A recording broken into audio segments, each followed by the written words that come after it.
11월 5일 월요일 황장수의 뉴스 브리핑 시작하겠습니다. 신성일 영화배우, 그러니까 새로운 이 하나뿐인 별, 그러니까 원스타라는 뜻의 예명을 가졌던 분이 돌아가셨습니다. 지난 토요일 저녁부터 돌아가셨다 아니다 이런 기사가 나오더니만 일요일 새벽에 돌아가신 걸로 그렇게 확인이 되었습니다. 자, 가끔씩 이렇게 유명한 연예인이 돌아가면 마음이 씁쓸합니다. 그 사람과 함께 기억해온 시대가 끝나가는 느낌, 그러면서 또 하나의 기억이 역사의 한 구석으로 이렇게 이제 창고에 처박히는 듯한 이런 씁쓸함이 항상 들었습니다. 하물며 신성일 씨는 제가 어릴 때 한 5살 이후부터 기억이 좀 날 때마다, 그때는 극장 간판들이 왜 그렇게 기억에 남게 그랬는지 모르겠어요. 거의 매일 바뀌는 극장 간판에 신성일 씨가 거의 등장 안 했던 적이 별로 없을 정도였습니다. 한 해에 50편 이상 출연하고 총 500편 이상을 찍었다 하니 아마 지구상에 그런 분도 별로 없을 거라고 봅니다. 어쨌든 그분에 대해서 완전히 그냥 도난 같은 바람둥이였다라고 비판하고 좀 뻔뻔했다 이렇게 비판하는 사람도 있고, 남자답게 화끈하게 남자들이 대표하지 못하는 욕망을 대신하고 갔다 이렇게 마초적 시각에서 또 부러워하는 사람도 있고, 여러 가지 복합적인 심정이 담겨 있을 거라고 보는데요. 어쨌거나 한 사람이 이렇게 가고 났을 때 그 사람에 대한 모든 것은 돌아가심으로써 다 안고 간다 이렇게 생각을 하고요. 그냥 추억으로 그분을 기억하는 게 좋겠다 이런 생각입니다. 참 씁쓸한 느낌입니다. 오늘 아침에 조선일보에 30면에 최보식이 만난 사람들 해가지고 철거 위기에 놓인 박정희 농장 47년 관리인 이병화 씨 하는 기사가 나왔습니다. 이분과 저는 잘 아는 사이입니다. 저희 돌아가신 선친의 후배시기도 하고, 선친이 살아계실 때 여러 번 이병화 선생과 만나시기도 하셨습니다.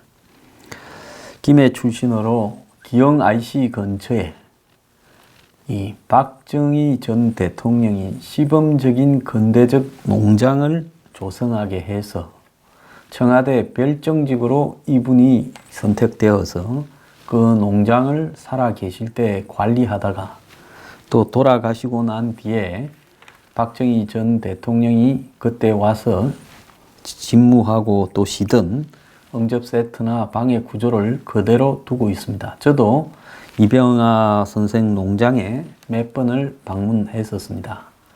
그래서 박 대통령이 돌아가신 뒤에는 그 선진 농작물을 재배해서 청와대 등에 납품도 했고요. 그랬는데 최근에 이 분을 나가라고 그 산림청 부지입니다. 산림청 부지를 계속 매년 임대료를 내고 임대해서 쓰고 있는데요. 자, 그런데 이분을 쫓아내려고 한다라는 겁니다. 이 방송 들으시는 산림청장, 자, 그러면 안 됩니다.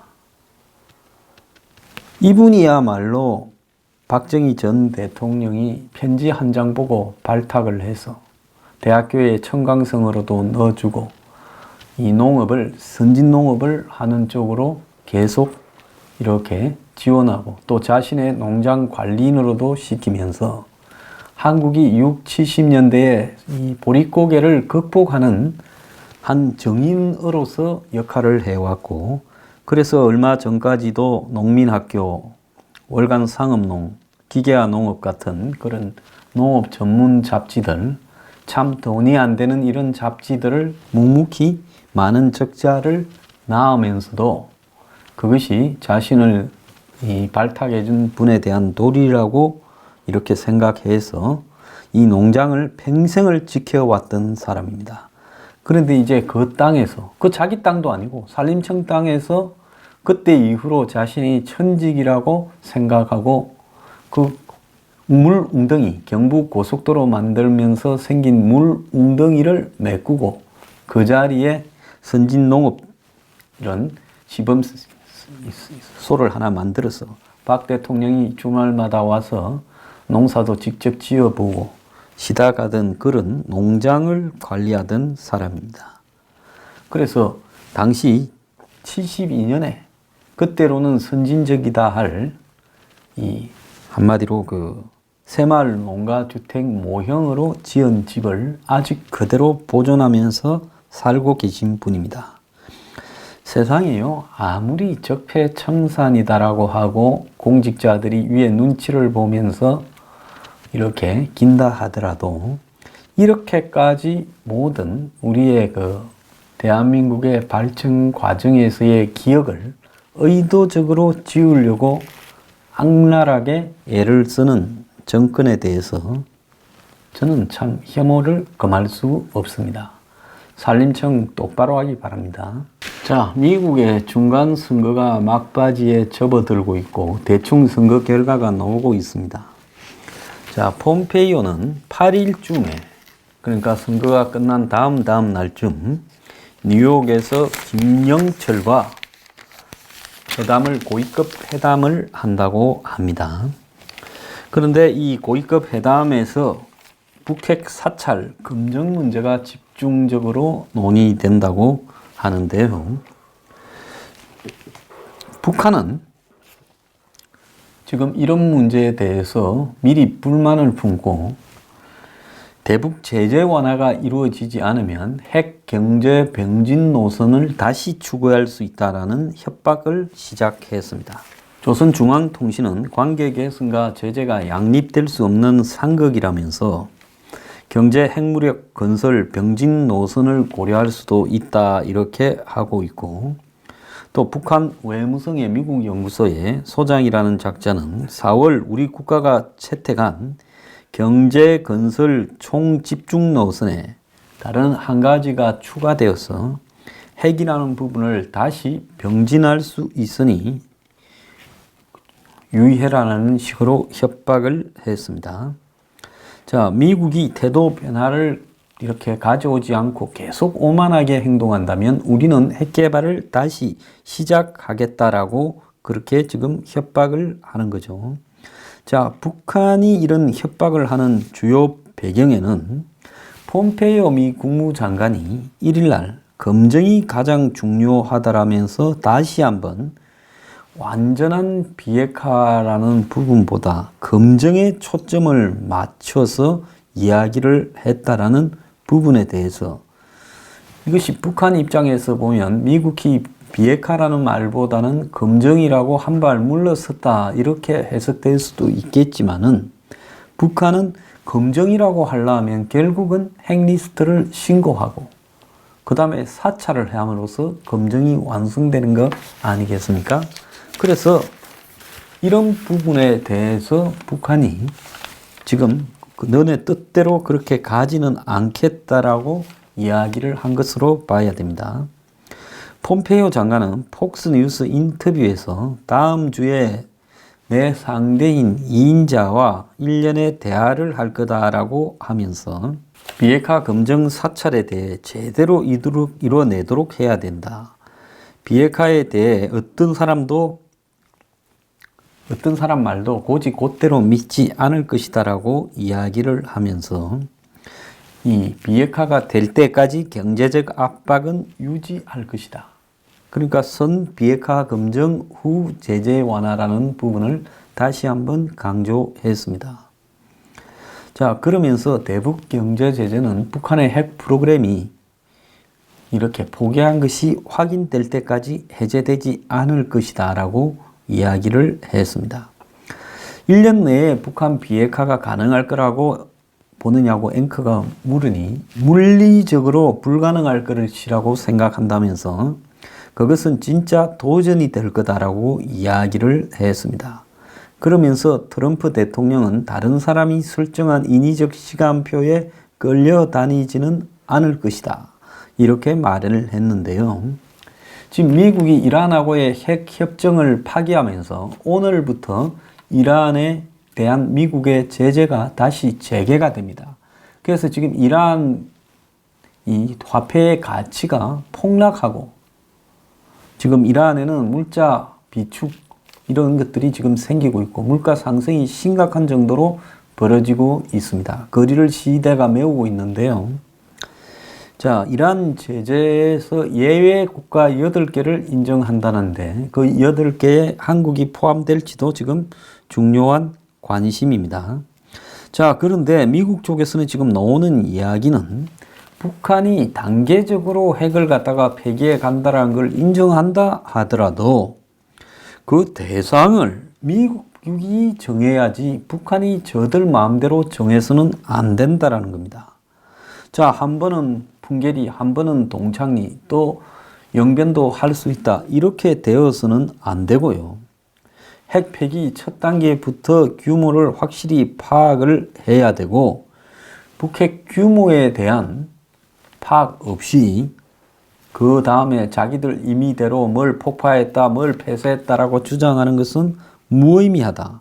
그리고 폐기할 핵과 미사일 등 시설에 대해서 북한이 고르는 것은 옳지 않다라는 전문가들 이야기도 지금 나오고 있습니다. 자, 트럼프는 지금 막바지 선거가 좀 심각해지니까 지금 하원은 어려울 것 같아요. 자, 그러니까 트럼프도 지금 유세에서 북핵 문제를 슬그머니 마지막에 꺼내 들었습니다.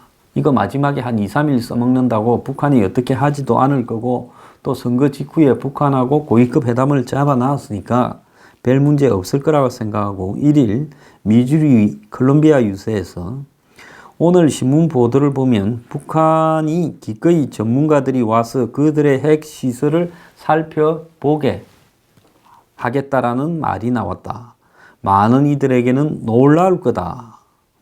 이렇게 말을 했는데 이것은 폼페이오가 라디오 인터뷰에서 김정은이 약속한 대로 풍계리, 동창리 두 시설에 사찰단을 보내서 북한과 협의하겠다라고 밝힌 것을 염두에 둔 발언이다.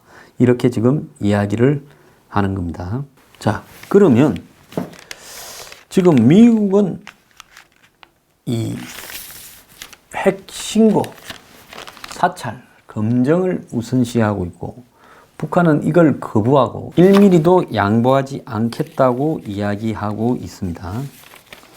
자, 혹자는 미국의 요구를 만족시킬 카드를 북한이 낼 것이다라고 말을 하고 있지만은 북한이 또 뭘 해서 미국과 북한이 원만하게 갈 가능성도 배제할 수는 없지만은 근데 이런 부분들이 미국의 중간 선거가 끝난 이후에 미국의 트럼프 행정부의 입장이나 의회 구조가 좀 바뀐 상황에서도 계속 이렇게 갈 수 있을 것인가가 저는 좀 어렵다고 보고 있습니다. 그래서 미국도 북한에 나오는 걸 보고 살라미식으로, 그러니까 역살라미죠, 조금씩 잘라가지고 이 북한에 대응하겠다. 즉 북한이 비핵화의 단계를 비본질적인 부분에서 진전시킨다면 미국도 역시 비본질적인 부분에서 북한에 대응하는 수를 쓰겠다라고 지금 이야기가 나오고 있습니다. 일각에서는 남북 철도 도로 연결을 저렇게 강하게 눌렀다가 미국이 북한한테 중간선거 이후에 선물로 던져주지 않겠나라는 이야기가 나오는데요. 저는 지금 한국에서 이렇게 보도되고 있는 미북 간의 전망에 대한 대부분의 뉴스가 한국 정부의 가공에 의해서 나오거나 한국 정부의 영향을 받고 있는 미국 전문가, 쉽게 이야기하면 한국에 좀 자급이 된 미국의 전문가들의 입을 통해서 나오는 거 아니냐라고 보고 있습니다. 자, 폼페이오는 지금 대북 제재를 유지하겠다라는 관점에서 북한의 비핵화가 이번에 어떤 형태로든 신고라는 말이, 핵 신고라는 말이 김영철의 입에서 나와야 된다라고 미국이 이야기를 하고 있습니다. 자, 그렇지 않을 경우에는 이건 별 의미가 없다라고 지금 보고 있는 거죠. 여기에 또 중요한 일이 하나 터졌어요. 뭔가 하면 북한이 우라늄을 농축하고 있다라는 지금 미국의 38노스의 보도가 나왔습니다. 자, 38노스는 잘 아시다시피 지난번에 한미연구소 지원 문제로 논란이 벌어졌을 때 그 밑에 속한 이 민간 위성을 이렇게 고용해서 북한에 대한 위성 사진을 찍어서 공개를 하는 것이 주된 목표인 지금 대북 관련 인터넷 사이트죠. 자, 이 38노스에서 황해북도 평산에 있는 우라늄 광산 시설을 북한이 계속 가동하고 있다는 겁니다. 자, 그래서 2016년과 최근에 이 찍은 위성 사진을 비교했을 때 평산에 있는 우라늄 광산 및 정광 공장에서 활동이 계속되고 있다는 겁니다. 자, 우라늄이라는 것은 한국 같은 경우에는 우라늄이 별로 나오지 않아서 카자흐스탄 같은 중앙아시아에서 우라늄을 사오죠. 캐나다에서도 사오기도 하고 호주에서도 사오기도 할 겁니다. 근데 중요한 것은 뭔가 하면 우라늄 덩어리가 그게 그냥 핵 연료가 되는 게 아니라 다시 정제를 해서 다듬어야 되죠. 그래서 정광을 하는 것이 중요하게 됩니다. 그러면 가격이 한 100배 정도로 아마 비싸질 거예요. 그래서 평산은 북한에서 가장 큰 우라늄 이 채광 광산 및 정년 정광 시설이 있는 데입니다. 자, IAEA도 연례 보고서에서 북한이 지난 1년 동안 영변에 5메가와트 흑연 감속로와 재처리 공장 설비를 가동한 흔적이 있다고 했어요. 자, 그러면 이게 뭔 이야기냐? 결국은 플루토늄을 생산하기 위한 용도의 이 흑연 감속로와 재처리 등을 북한이 해왔다. 그러면 그걸 돌리는 데 필요한 연료인 우라늄을 어디선가 북한이 이렇게 확보한 거 아니냐. 이렇게 지금 보고 있는 거죠. 자, 그래서 두 가지로 이 우라늄은 쓰일 수 있죠. 하나는 우라늄을 가지고 핵 사이클과 관련되는 이런 원자로에 넣어서 플루토늄을 추출하는 부분. 다른 하나는 이 우라늄을 갖다가 원심 분리기에 이렇게 돌려가지고 고농축 우라늄을 만드는 부분. 이 두 가지로 할 수 있는데요. 자, 그런데 이 중요한 것은 이 평산 정광시설 옆에 또 우라늄 농축 공장도 있고 폐기물 처리 연못까지 있다고 합니다. 그러니까 이 평산에서 우라늄을 만들어서 영변 등에 있는 이 핵사이클 원자로에 집어넣기도 하고 그래서 재처리까지 가서 플루토늄을 만들기로 하고 그 바로 옆에서 북한이 고농축 우라늄을 이렇게 생산하기도 한다는 겁니다. 그래서 이걸 보면 북한이 핵 개발을 계속 진전시키는 이런 모습이 보인다고 IAEA는 우려를 하고 유엔 안보리 결의에 위반되는 것으로 강하게 비판을 했습니다. 그리고 북한의 영변 흑연 이 감속로에서 원자로 가동을 보여주는 전기 배출이나 냉각수 배출이 관측됐다라고도 지금 전해지고 있습니다. 그래서 원자로 내에 핵 연료를 넣은 것은 2015년 12월 이후 여러 번 중단을 하면서 지금까지 계속 지금 연소를 시키고 있다고 합니다. 그러니까 2015년 12월 이후에 또 떼고 넣으면 우라늄을 밖으로 빼서 재처리를 시켜서 플루토늄을 만들고 또 색을 집어넣고 이걸 지금 계속하고 있다는 거예요. 이 영변 재처리 공장에서 4월, 5월 사이에 이 열기가 확인됐다고도 이야기가 나오고 있습니다. 해당 시설 주위로 지금 폐기물 등이 눈더미처럼 늘어났는데 이게 광산 폐기물인데 우라늄을 채광하고 난 뒤에 정년 정광하는 과정에서 나온 폐기물로 지금 추정이 되고 있습니다. 자, 그래서 북한이 사실상 지금도 이 순간에도 핵을 계속 가동시키고 있다. 즉, 이 핵을 만들기 위한, 핵무기를 만들기 위한 시설들이 돌아가고 있다라는 것을 강하게 추정할 수 있는 지금 부분입니다. 근데 북한이 최근에 미국이 핵 보유 리스트를 신고해라고 강하게 압박을 넣으니까 당신들이 공격할 대상에 대한 리스트를 내놓으라는 것이냐고 강하게 반발했다고 전 외교부 장관을 지낸 윤영관 서울대 명예교수가 전했습니다. 자, 그러면서 2차 미북 회담을 하기 위한 실무 회담이 지금 지연되는 이유가 미국에 대한 북한의 불신에 있다면서 북한이 미국 측에 어떠한 대북 제재를 완화하겠다라고 느낄 만한 신호들을 전혀 주고 있지 않다라는 겁니다. 북한이 미국에 양보를 하고 자신에게 손해가 될 수 있는 회담을 빨리 진척시킬 필요가 없겠지요. 자, 그런데 미국은 언제까지 북한에 대해서 이렇게 천천히 갈 것이냐. 자, 중간 선거가 끝나면 미국과 북한의 입장이 바뀌는 겁니다. 중간 선거까지는 미국이 북한이 더 이상 사고를 못 치도록 하고, 사고만 안 치면 지금까지 북한이 한 것이 대단한 업적인 것처럼 트럼프 자신의 그렇게 미국 국민들한테 과시하면서 남들이 못한 것을 내가 해서 북한의 발목을 묶어놨다. 자, 이제 핵실험도 안 하고 미사일 발사도 안 하지 않느냐. 이렇게 이야기를 하고. 그런데 중간 선거가 끝나버리고 나면 이제는 북한을 이용해 먹을 건 다 이용해 먹었어요. 이제 미국은 북한에 대해서 억지로 참고 참았던 인내를 이젠 더 참지 못하고 강하게 압박으로 이렇게 선회할 할 가능성이 있습니다. 그러면 이제는 북한이 오히려 더 다급해졌어요. 북한이 미국의 이런 강력한 압박에 또 살라미식으로 더 천천히 시간을 끌어가면서 미국하고 미북 회담이 되고 종전선언이 되고 하는 것은 둘째 문제고, 이제는 미국이 언제까지 선거가 없어요? 2020년 11월 대통령 선거까지 선거가 없습니다.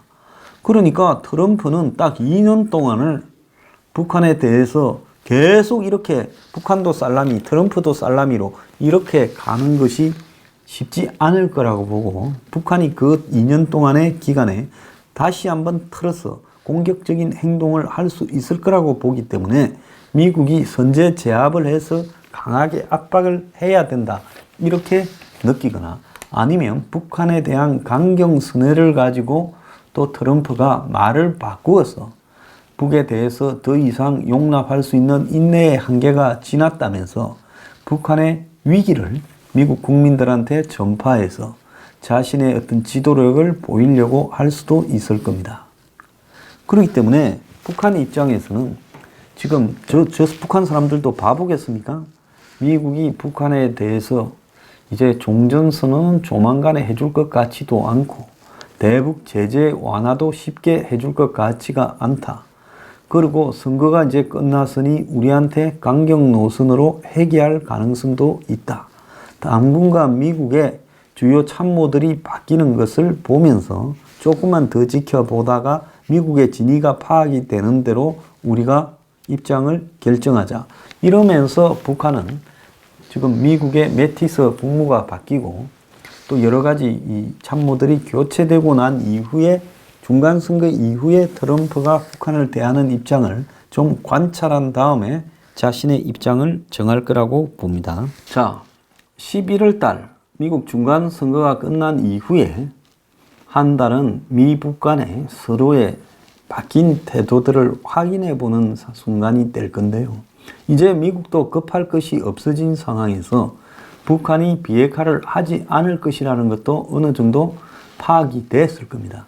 그러면 미국은 지금 북한을 어떻게 몰고 가는 것이 나은가에 대해서 아마 새로운 논의들이 본격적으로 시작이 될 건데요. 이 과정에서 매티스 국방장관이 바뀌게 되면 매티스가 빠지고 난 이후에 새로운 장관이 올 때까지 미국은 북한 문제를 당분간 이렇게 좀 끌고 가다가 이 백악관과 내각의 인원 교체가 완료가 되면 그때 이제 그동안에 북한에 대한 제가 뭐라 했습니까? 리칼리브레이터.